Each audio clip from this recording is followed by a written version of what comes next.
have the CARICOM Canada Summit. It will be held in the middle of October, the 17th, 18th, and 19th of October in Canada. There are three main points that will be engaging the Canadian government on, the Prime Minister on. One, of course, has to do with climate change and the need for countries like Canada, who are part of the G7, to do more in their response to the issue of climate change and the impact it's having on countries within the Caribbean. We saw what happened last night going to this morning. Also in Antigua, Barbados, there were flooding as well.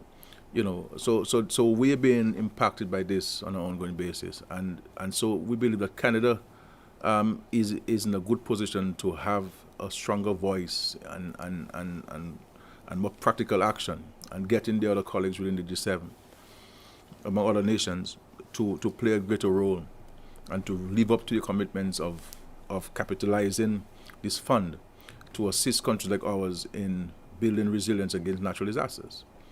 And they've been talking about $100 billion.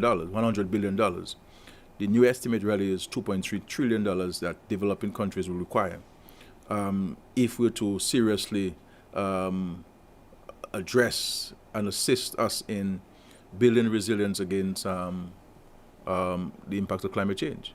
And so we go into COP28 in December in the UAE, and this will be an important meeting to get some firm commitments from Canada before CARICOM Canada Summit. The other issue has to do with the changing of the governance structure and the way that countries like ours access financing from international financial institutions. As you know, the government of Barbados have presented the Bridgetown Initiative, which CARICOM has adopted as its own. So we're in full support of what's been presented in the Bridgetown Initiative for calling for the change of the way that financing is made available to developing countries. And so that's another issue, because Canada sits on the G7. And really, for there to be changes in the international financial institutions, the G7 must be part of this. And so we want to get more political will from countries like Canada, and having clear timelines to have this thing effective, because we cannot wait until eternity for this to come. And so this is one topic. And of course, the final topic, broad topic, is the situation in Haiti. The UN has passed a resolution. Kenya has agreed to provide 1,000 police officers.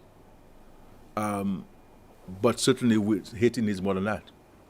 Haiti is going to need a comprehensive set of measures to help it, one, stabilize the situation and bring law and order back into Haiti, but also, going forward, an economic plan that is well financed by the international community.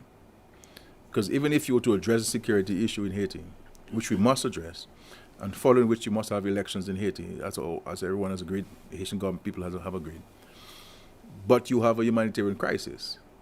You have little or no access to education, healthcare, public institutions, etc.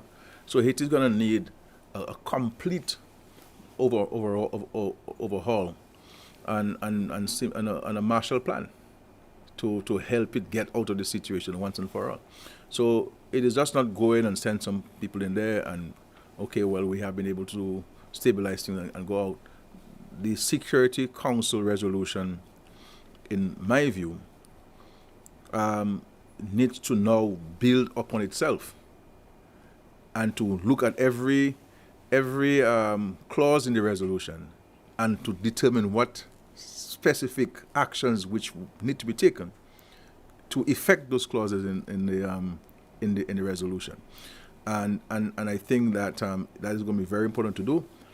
My view is that we need to get the United Nations, we need to get the IMF, the World Bank, development partners, Haitian people, led by the Haitian people, to really come together, CARICOM, to come together to assist the Haitian people with galvanizing that support. I mean, Haiti needs us now more than ever.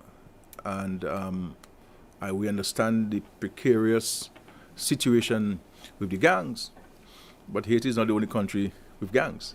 So there are strategies we believe that can be employed to really treat with the gangs and neutralize them, and to bring law and order in Haiti and ensure that the Haitian people can go about their daily lives like the rest of us in the world.